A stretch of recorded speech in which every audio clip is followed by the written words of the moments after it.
Hello everyone, and welcome back to my channel, where everything you're about to hear and see has been done in one take. I'm your host, the One Take Man. As of February 6th of this year, Jupiter Ascending will be 7 years old. I have to say, I've seen my fair share of bad or critically panned movies up until now in my life, but none of them have really stuck with me the same way Jupiter Ascending has. If I were to give a two-word answer as to why that's the case, I have to say I think that answer would be wasted potential.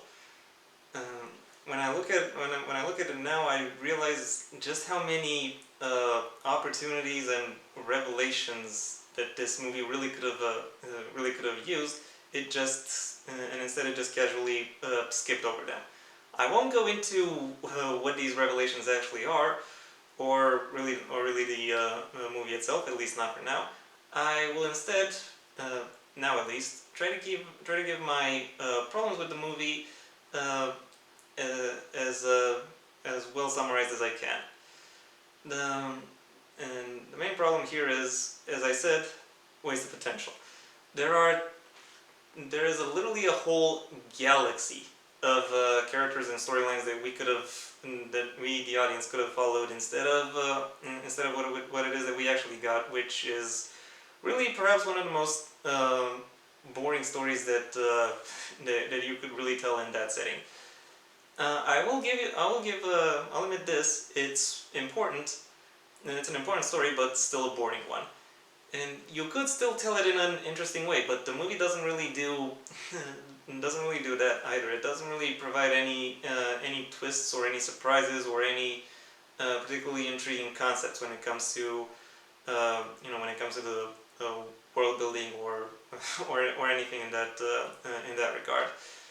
I really wanted to see why, so I looked into the background of the movie. Closest thing I could really find was an interview where Lily Wachowski said that there are two main pillars upon which this movie was built. The first one was class conflict. The second of which was was the idea that this movie should be an adventure story about a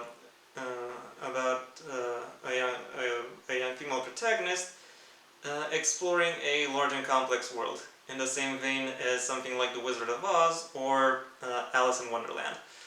While I do admit that the setting itself of the movie does allow for that kind of laid-back adventure story, the stakes and the urgency that this movie sets up really really runs counter to that other concept.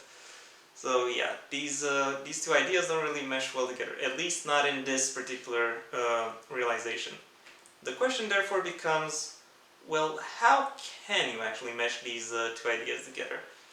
I had an idea as to what this movie was supposed to have been before I started researching it, and I think I think now that I've done the research, I think my idea is something that could still very well be usable, and that would really rescue this this IP, this intellectual property. And I am calling it intellectual property, not just movie, because I don't want to remake Jupiter Ascending into one movie. I want to present to you my concept for remaking it into a trilogy. Yeah, I know it sounds a bit crazy, uh, but if you think about it a little bit, it actually starts to make sense. Because if you look at the way Jupiter Ascending, the movie, is put together, it looks very much like a compressed trilogy. The first act has the titular character being pursued by alien bounty hunters, while another bounty hunter is tasked with protecting her. I.e., it is basically Terminator, but with aliens instead of time travelers. The second act has the main character, um, explore a new world she finds herself thrust in, and dealing with the ramifications of why she is an important figure within that world. And the third act sees her dealing with sees her dealing with an overambitious, overambitious oligarch who has a fixation upon her. You could very easily spin off each of these three acts into their own movie, and that is what I would suggest. Before we get into any of the actual fun stuff with the first movie, i.e. the Terminator recontextualization, we first need to establish who Jupiter is and what her backstory is. I think the movie actually does that fairly well, establishing her origins and showing off that she is different from her family. She actually has ambitions and interests aside from the ones they put upon her, as signified by the telescope. Her, however, being the put upon daughter of this household is really uninteresting. I know these kinds of things happen, but still it does not mean it's something I would want to see. What I would rather want to see is show her snapping a bit towards her family, talking back. Show that she has some level of control over her thoughts and her words, if not necessarily her actions. She should still care about them, but there needs to be something that would drive them apart. Maybe it's her interests not being compatible with the interests of her family, or maybe it's something else more personal. Maybe she's the only atheist in the family, or the only queer person in the family, something like that. Her character arc throughout the movie will then become about how she should take charge of her own actions and start and stop ignoring her own initiatives. By the end of the movie, she should be able to tell one of her parents, or not necessarily her parents, but someone from her family. She should be able to say, "No, I'm not going to do that," and she should do that, and she should say that to her, to some member of her family, just as she is being whisked away by two remarkably human-looking aliens. In the second movie of this trilogy, she finds out that she is actually the look-alike or reincarnation of an alien corporate matriarch, and that the two people who scooped her up are two of said matriarch's children, the daughter and the youngest son. She also finds out how they were able to sustain themselves over very large lifespans, and learns that she also has an endowment that her lookalike has set aside for her. She will a big part of the story for this movie will be her trying to get access to her endowments, while her siblings, or while her kids, or rather her lookalikes' kids, try to persuade her to set aside her endowment to either one of them. If you also add some hints as to how much of a major threat the older brother of the two is, and also some incestuous overtones in how they try to persuade Jupiter into setting her endowment aside, you'll get a movie that will be remembered for all the reasons, in spite of how different it is from its predecessor.